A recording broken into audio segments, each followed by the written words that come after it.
What advancements, if any, has Muslims made when it comes to modern technology?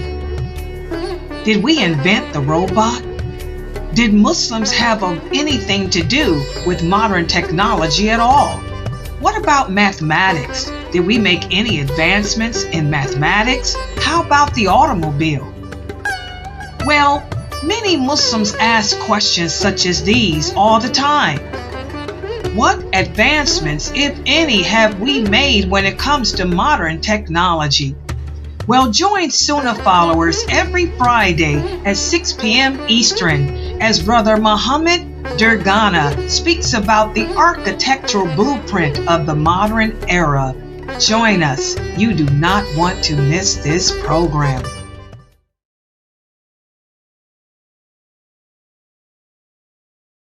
Rasulullah sallallahu alayhi wa sallam. Well, sister, honestly, we're going to speak the most important topic, brother Abu Samir, brother Raymond, Jazallah khair, speak about the important topic. Why? Actually, years ago, more than 20 years ago, I was in a conference in Australia, and about the golden age of Islam, speaking that for more than 20 years in Australia. And actually, we were at that same time with Sunnah followers. It was life, alhamdulillah. So the conference was about the great scholars creating about invention for Islam. Then I came here, I met brother Abu Samir, brother Raymond, and in that conference, we have this book. This book, brother and sister, a beautiful book for everyone. And mashallah, brother Raymond started in middle school. And when they started, brother Raymond, day and night working. And even his wife told my wife, even the robots, it was in his bedroom. Working, the key, he always encouraging the kids. We are a leader, Muslims leaders, but nationality, all nationality, as far as we are Muslim.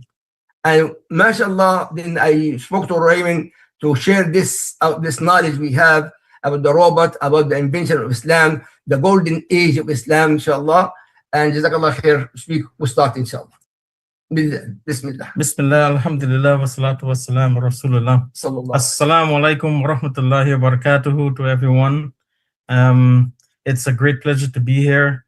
And alhamdulillah, Allah has given us, grant us the permission to be together, inshallah, to share a very valuable history that is not been addressed on a regular basis in our masajid or in our venues or our events. However, this is a very profound history that has left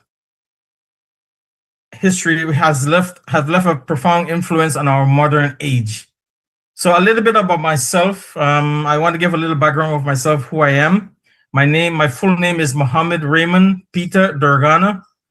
I was born in Guyana and have lived in the United States for over 40 years, including these 40 years, 20 years in New York City. And some of those times I lived in Bahrain for about 7 years. I attended Jamaica High School in Queens, New York, and later built a 24-year career in the aviation industry. New York, and later on I moved to Bahrain. I serve in multiple roles, including a load master. So a load master is one who prepares the load plan for the aircraft. So every time you get on an airplane, there is one person behind the scene that prepares the weight and balance of the aircraft. That's why they're so adamant about the weight of your luggage. I've done that for over 24 years. With this work, it allowed me to travel globally. So I have traveled to many continents, many countries. I have even given the opportunity to fly into some disaster zones, which I was able to escort humanitarian relief services, food relief services. Today, I'm based in Florida, working as an independent contractor while continuing my commitment to service. I serve as a board member of an organization called the Guyana Muslims Outreach. Most of the work, it's registered in Florida as a nonprofit, but most of our work and humanitarian services is done in Guyana, whereby we send medical equipments and also we provide food hampers for individuals. Besides being a board member on that organization, I also volunteer as a mentor and a coach in the robotics team at the Islamic Foundation of South Florida. I'm a coach with the 7th grade and the 8th grades. In this role, the students have to put together a robot, and they also have to code it to perform certain tasks. Every year, Lego has competitions where the entire countries partake in competitions, and they have a specific missions for these robots. So this is where I come in. I mentor with them. I mentor with the kids.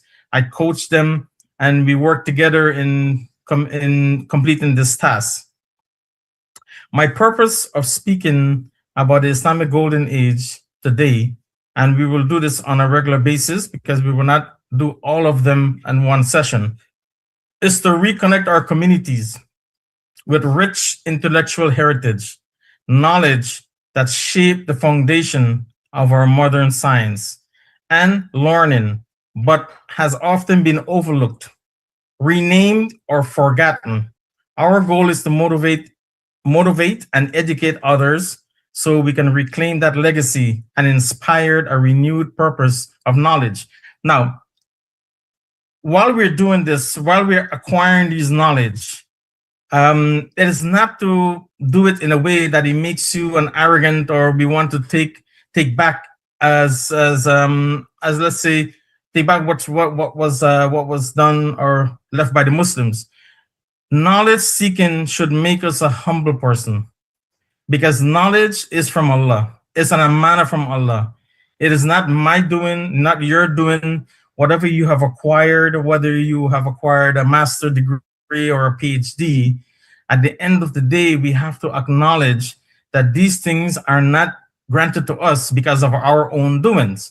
It is granted to us from the amana of Allah, and He gives everyone different levels of knowledge.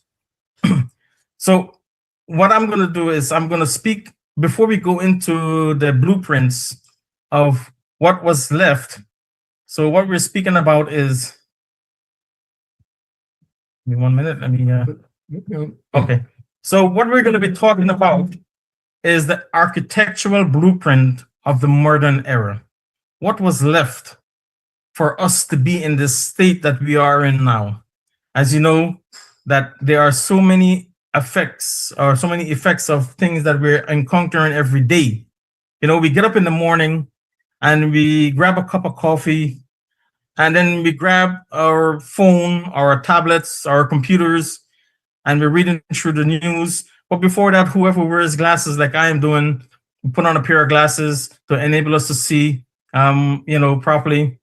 And then we sat down and we read the news, and we go, and sometimes we take our phone, we take pictures, these things. But what does not cross our mind is, how did these things come about? No one takes that time to think about how does the glass come about? How did we know about the phone? How did they come about with the idea of these things? So here's a story that I like to tell. So about 1,000 years ago, a group of wise architects, guided by a divine book and a noble teacher, designed a magnificent house. This house was not just any home. It was meant to serve all of humanity, a place of light, learning, and protection. The architect drew detailed blueprint. They sketched the mathematical walls so the structure could stand strong. They planned mechanical doors that could open and close by themselves. They added windows of vision so light could enter clearly. They designed rooms of logic and reasoning where decisions could be made. And they even created a tower of knowledge to watch the pattern of society and to predict what storms or blessing might come. But after a while, the blueprint was stored away. Other people discovered it, copied it, changed the names, and even assigned their names as the architect. And so they began building smaller parts of the home. Centuries have passed. And then, in the modern age, engineers and builders came with powerful new tools. Now we have electricity, computers, machines. They realize this old blueprint has everything we need. So let's use our modern technology to build what was imagined 1,000 years ago. So you see, these blueprints was there already in written form. It's just that someone came and somehow along history, the names of these architects was changed, and this is where we lose our heritage. And this is what we are not learning, or where no one is teaching us about these history, but it's a very rich history. We didn't come to this point in time where we are bombarded with all these technologies just by not doing anything. So to speak about these blueprints and these scientists, we need to talk about a little of the history. How did this era came about? What is this era of the Golden Age of Islam? So it's usually from the 6th century to the 13th century. This Golden Age of discovery took place during the Dark Ages of Europe. Now they consider it Dark Ages because knowledge have stopped in that era for them over 300 years. It stopped at the ancient Babylonians and the ancient Greek. So because they were in the Dark Ages does not mean that the rest of the world is in Dark Ages. If you're in darkness in your era, there is light being shone in another area. So the Golden Age of Islam civilization has stretched from the Arabian Peninsula, northwest to northeast Africa into southern Spain and Asia. Men and women of different faith and culture, Muslims, Jewish, Christian, Sabian, Hindus, and other faiths share knowledge in this Golden Age of Islam. This period was built upon knowledge adopted from the ancient civilization. Books was translated into Arabic. Knowledge was enhanced and expounded upon. Now, what this means is that not all of the breakthroughs came from the Muslims. There are some breakthroughs that was already left by the ancient Greek. However, when the Muslims took those books and translated into Arabic, they found where areas that they can enhance and they can make it better. So they expand upon those knowledge. There was a period of translation during this era where the Amir used to pay a hefty amount to anyone who could find these books in foreign languages and translated those books into Arabic so as to gather and to gain the knowledge that was left. Now, the knowledge that they got out of this, some of them was new invention. Some of it was enhanced. Some of the knowledge was taken, but expand upon that to make it a better understanding of what was being left from the ancient. Now, in school and universities, you will never learn about this history. What you're going to be taught in schools, you're going to be taught about the Greeks and the Romans and what they have left. But then the knowledge for the Europeans went into a dive, and that's where they came up with the 300 years of Dark Ages. However, in those 300 years and more, from the 6th century to the 13th centuries, the Islamic Golden Age era was in light. They were in full force. Now, Islam did not only bring new inventions and new breakthroughs, but also it provided the platform for transmission of knowledge from the ancient over to the Renaissance, and from the Renaissance into the industrial era, and from the industrial era, we worked our way into the modern era. Now, if the European had said that knowledge stopped for 300 years, the Renaissance would not have happened if there was no knowledge. Because if you left off at the Greek and the Romans civilization, how did they get to the point where we are today? If it wasn't for the Islamic Golden Age era, we would have been 100 years behind. Some of the modern scholars mentioned that technology would have been 100 years behind of where we are today. So, but this history, they're not going to talk about it. They're not going to teach us in school, and you're never going to learn this in the universities. I have spoken to many doctors in different fields of medicines, different doctors of surgeries, different doctors and ophthalmologists, I've spoken to all of them and I have asked them questions, what they have learned in university. And then when we talk about more of the Islamic contribution, there's like, we have never heard of this. I said, obviously you're not going to hear about it because the scholar's name has taken out of history. And why? Because of the modern civilization, no one knows about these scientists and these scholars, because the modern scholars, guys like Galileo and Da Vinci's, their name is mentioned more because they are more modern. But if you trace their knowledge, who was their influence, you can go right back to the Muslim civilization. And we're going to talk more about that. So the Islamic Caliphate, this is very important to know how the capital moved. So from 632 to 656, the capital had moved from Medina and went to Kufa. The capital of the Rashidun, may Allah have mercy on all of them, after the Prophet ﷺ, it was a center of governance, justice, and early Islamic expansion. And this was under Abu Bakr radiallahu an and Umar radiallahu an. The empire rapidly expanded beyond the Arabia. In Kufa, Iraq, it moved from 656 to 661.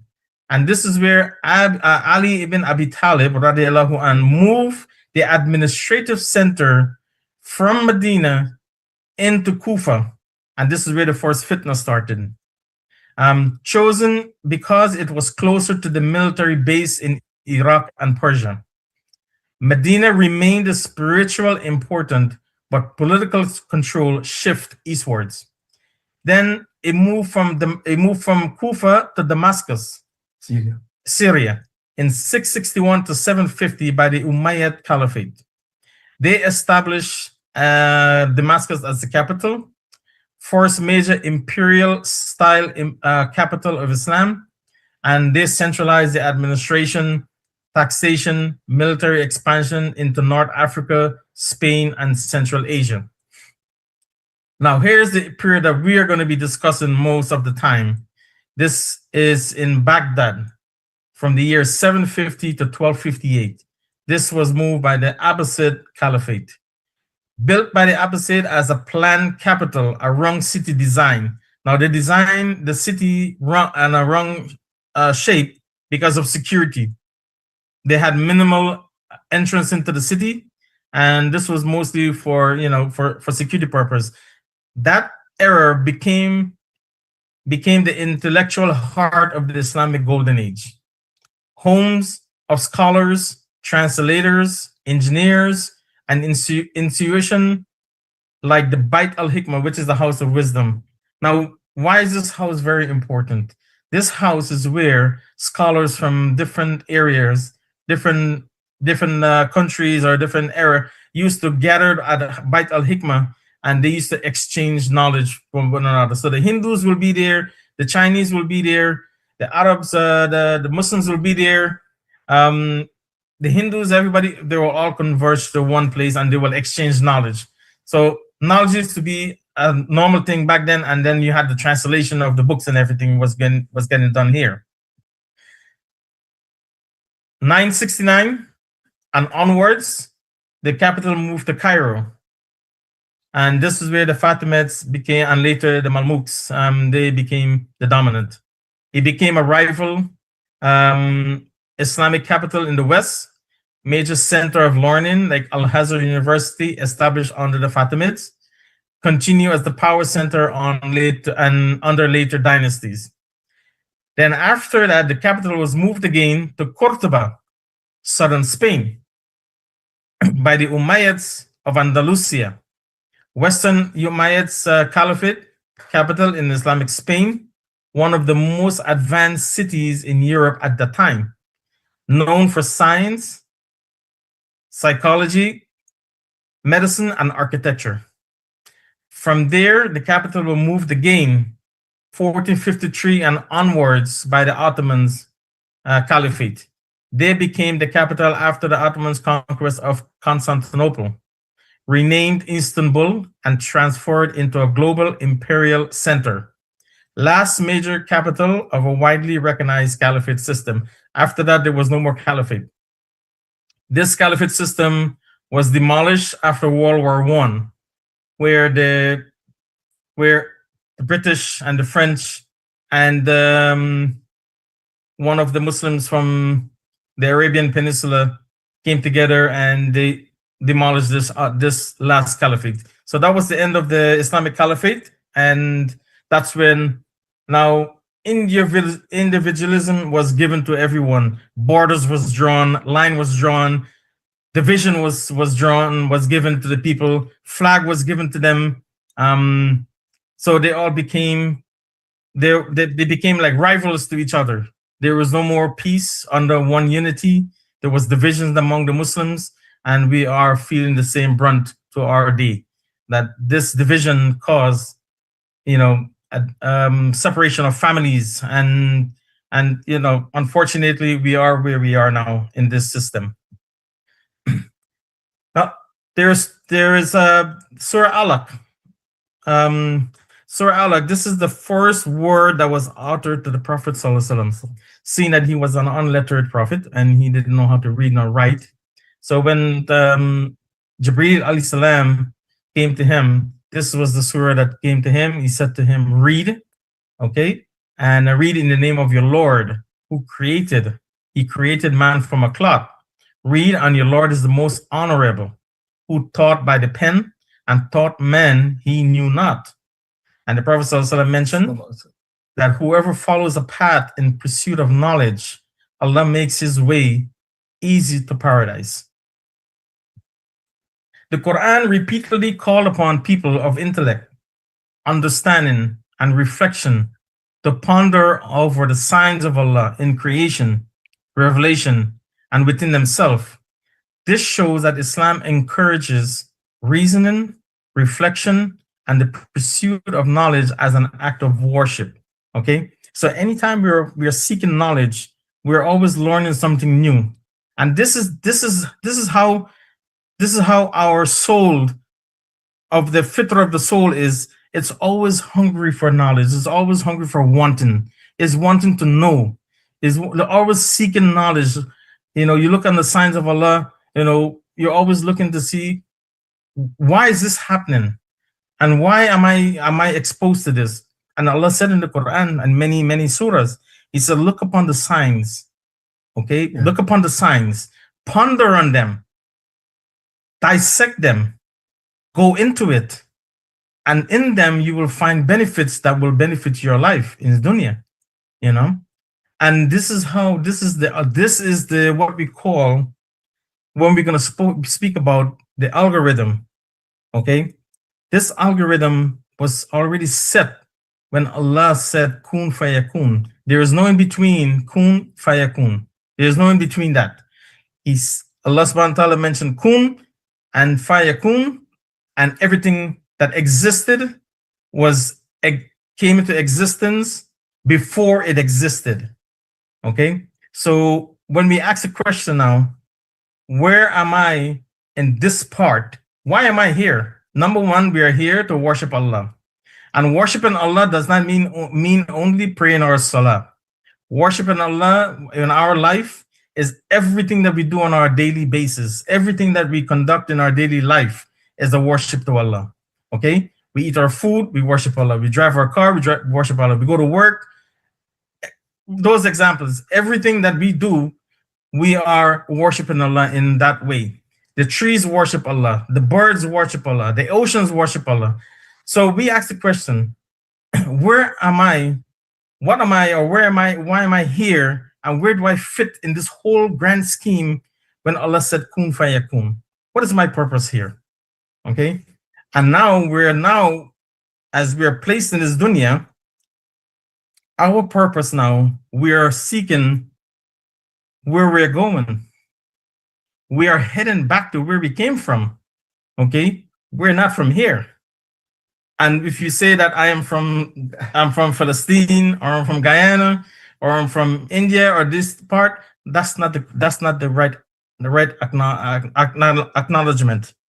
the right acknowledgement is where we came from and where we are heading is in the same place where we came from.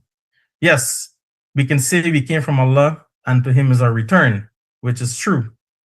But what's between, you know? And this is where our journey of life come into play. What role are we playing in this stage? You know, so you and I meeting here today, it was already written in that form, that in this particular time, in this particular place where you are and where I am, we were meant to meet together and gather. And the topic that we're going to be discussing is what was left for us in our modern era. And where are we going from here, actually?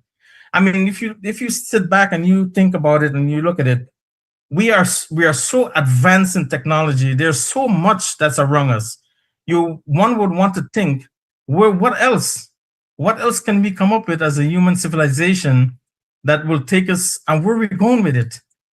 And if you think about it, that we are getting to a point where all of this is going to cease to exist, and the only way we're gonna be heading is going back to where it came from the original, the creator.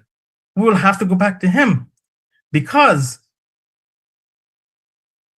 technology, or now we say AI, is so advanced that it's getting to overwhelm, that people are now starting to worship some of these things. Some people think that these AIs are like God. They are creating themselves, and they don't need this anymore. So eventually we'll have to go back to the creator. So this is where Allah subhanahu wa ta'ala called upon us to become. We're all becoming like scientists, we go into these signs of Allah and we get into it and benefit from them. Now, one important history that we have to speak about is one of the longest civilization that took place, and that was in southern Spain in years 711 to 1492. In 711, the Muslim forces from North Africa crossed the Mediterranean, which they called the Rock of Gibraltar, but it was led by Tariq ibn Zayd. He entered into Iberia from North Africa. Before Islam arrived, Iberia was ruled by the Visigoth, a Christian kingdom made up of Romanized and Germanic people. Over the next century, Islamic Spain developed into a powerful civilization with advance in science, agriculture, architecture, and culture, making cities like Cordoba world center of knowledge.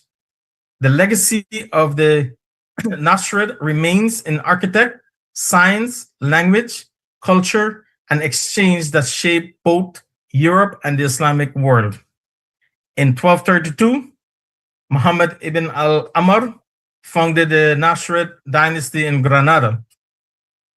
This became the last Muslim kingdom in Spain after many others had fallen.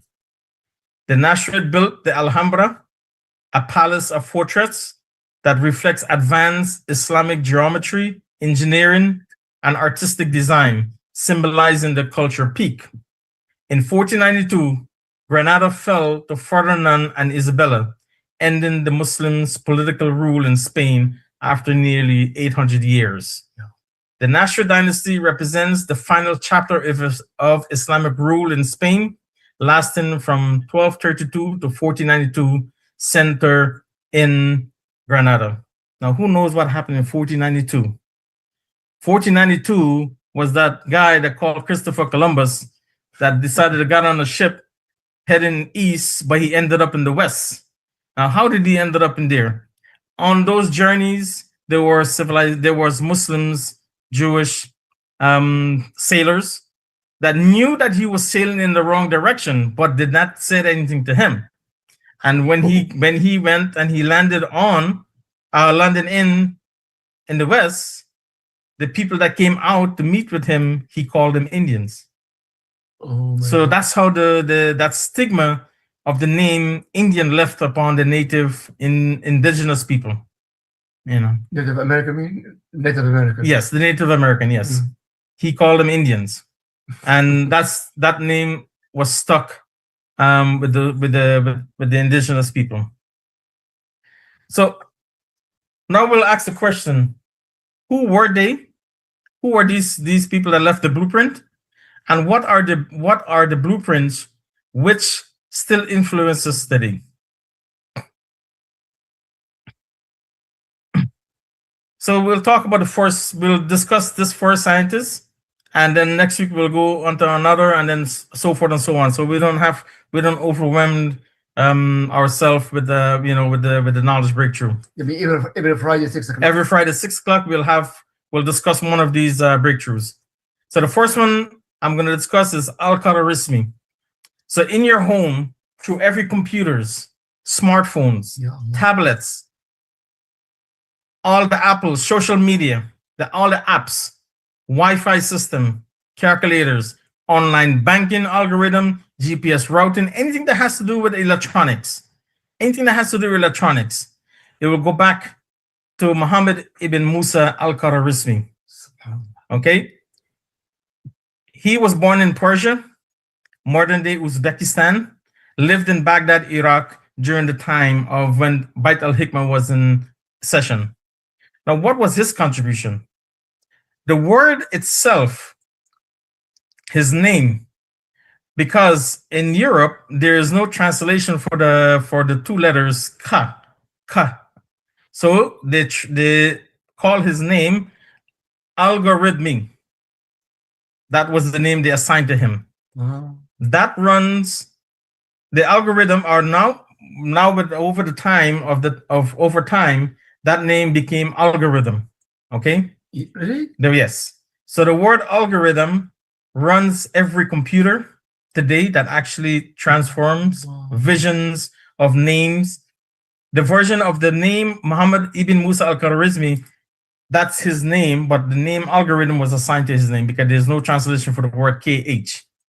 Al-Khwarizmi. Yes. Al-Khwarizmi. Yes. His intellectual blueprint remains the power and powers the modern world. So everything that has to do with AI, your electronics in the car, anything that goes into space that requires any electronic has to be programmed by algorithm. Okay, so this is where his blueprint affects us in our modern era. Al-Khwarizmi book, Al-Kitab al-Mustaraf fi Hizba al-Kabar or al-Jabar wal-Muqabala. Yes. Algebra. So that's the book of competitious book of calculation by completion and balancing. So we know when we're doing the calculation in algebra, we have to balance the two sides, and then we calculate it for the unknown. So calculating for the unknown is his contribution and his blueprint. He introduced zeros from the Hindu counting system. So being that they're at Bait al-Hikmah, the Brahmin people from India they were all intermixing, and they had a number system. Bear in mind that in those days they were still using the Roman numerical system. Okay, so it's very difficult to calculate with that system. But when he saw this numerical system from the Hindus, he adopted it. However, the numbers was translated by the angles of the numbers. Okay. So he introduced the zeros from the Hindu counting system and adopted the numeral system, hence why it's called the Arabic numerical system.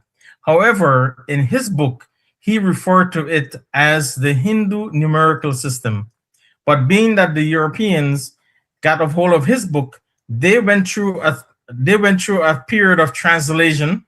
That's how they were able to gain the knowledge and draw the knowledge from the Muslims over to the Renaissance and into the industrial. They named it the Arabic numerical system. So when you go to school or on your watch, on your wristwatch, they have different numbers system. They have the Roman numerals numbers, and then they have the 1, 2, and 3, and 4. They call that the Arabic numeral system, or they call it the Arabic numbers. However, he referred to it as the Hindu numerical system. Binary codes. Why is this important? Binary code system use digits of zeros and one to represent a letter, a digit, or other characters in a computer, cell phones, or other electronics device. Now, you have to take these into perspective. A computer do not read software that an engineer writes, okay? When an engineer writes a software for a particular program, the computer does not acknowledge that coding. So what the computer does, the computer language, and they haven't discovered a new language. It only reads zeros and ones. That's the language of the computer, okay? And in any electronics that you will find, you will have a board, or there is a part in that computer which does this translation from the coding to the zeros and one. The Arabic addition method. Now, in school, we're doing additions, we're doing multiplications, subtractions. Why is it in the European style of method of writing, we always write from the left to the right. But in Islam, we are doing it, or the Arabic, they're doing it from the left, from the right to the left. So when you're doing calculation like additions, we're always calculating the right column, then the second column, then the last column. We're going from right to left. They have not found a different way of doing it, because this is the way they found it in the book from him. So that stayed the same. That never changed. Translated, his book was translated into Latin by Robert Chester in 1145. It was used until the 16th century in the principal mathematical textbook of the European universities. So his knowledge stayed. But this algorithm is the blueprint that continually affects us in our daily modern life. Everything has to have an algorithm. And like when I mentioned where we are from and where we're heading, we are actually living an algorithm. Okay, we have a beginning. So I'll show you what's this concept. Why is it an algorithm? Why did they give him the name algorithm? Algorithm is the most effective blueprint in all modern equipment. Yeah. This is an excerpt of one of his work that he have left in his book. And back in his time, there was no numbers, there was no equations or solvents. So he would have to write his problem out, and then he would also write how to compute that particular subject he was dealing with. So this is an example. So for example, it says, if someone say you divide 10 into 2 parts, multiply the one by itself, and it will be equal to the other taken 81 times. That's a very complex equation. I mean, I even can't solve it. You know, I had shown this to a university professor of mathematics, and he was not able to solve this. Now, you see, the other part of what he did was he wrote out how to compute this problem that he wrote out there, and he give the solution how to come up with the f or with the y of the unknown, because now you're asking for the unknown. If someone say you divide 10 into 2 parts, multiply, what is the answer given when you take away that from 81 times? Y equal what? And I took this, and yes, in our days, in our time, we have multiple AI tools, okay? And I use them because why? Number one, I feel proud about it, because this is the tool that was left with a blueprint from a Muslim. He left it there. And this is the only way these AI tools are going to be able to function with what he have left. And in order, I plugged this into the AI, and this came out to be a very, very complex equation solving, you know. And for him to think about that years ago, and why did he come about with this? In the Quran, it talks about inheritance. So you have to come up with a way how to solve inheritance. It talks about other mathematical business dealings. You're in the market, you're doing business. You know, you have to exchange, you have to do exchange of currencies. These are all things that was bombarded by them. That's what every day. He wrote these things, not knowing what the effect is going to be in the long term, but how it has solved their problem at that particular time. And when the Europeans, the Western world, got a hold of his book and they translated that, that became a backbone of what we are experiencing today and what we're benefiting today. So you see why it's important for our heritage to be learned and to observe. Now here is a typical simple machine. Okay, human writes software by codes. They fed that into the computer. The computer takes whatever they wrote, compiles it into zeros and one, and then it rearranges it, reassembles it. Oh my God. Okay, and then it produces what we're able to see, the videos that we're able to see. All these videos are algorithms of zeros and ones. Every letter, every number is all zeros and ones. Zeros means the light is out, one means the light is on. Okay, so this is how it's able to differentiate light on, light off, light on, light off, zeros and ones. And that's how we're able to see. Now, we can put this now to a test for our life. Allah said that he give us life and he will cause us to die.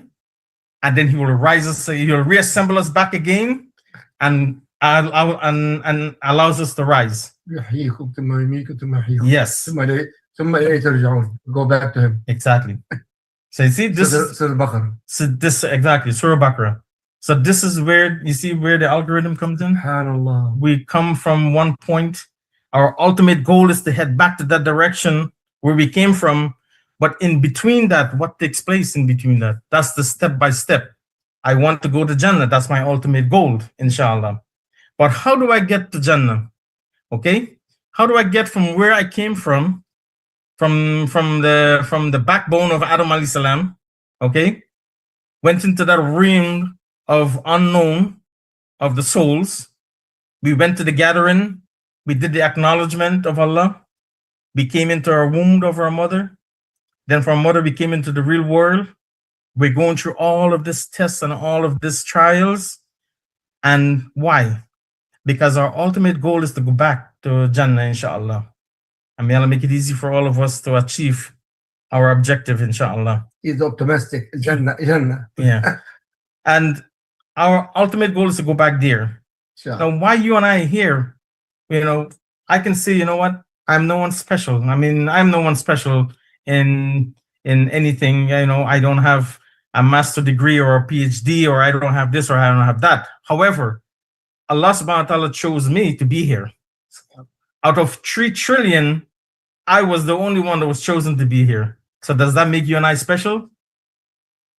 Yes. Special to him. Special to him, to Allah. Yes. Okay. I might not be special to a lot of people, you know, but to Allah, I'm special because he caused me to come here. And special to us, inshallah. And he gave me and you the opportunity to get back to where we came from. Okay. Yeah. So this is our algorithm in our life. Our algorithm is a step by step. So example, that's an example. The step by step. You want to compute something, you have to write a program for it. You have to write a software for it. The computer will take it, compile it into zeros and ones randomly, all the numbers, all the letters, whatever you wrote. Then it would reassemble it to make sense to the computer, and then it will spit out to what we are able to read and we're able to comprehend. So at this point here, I don't want to go into the next one. I want to leave some time if someone has some questions, inshallah. They can ask some questions, inshallah.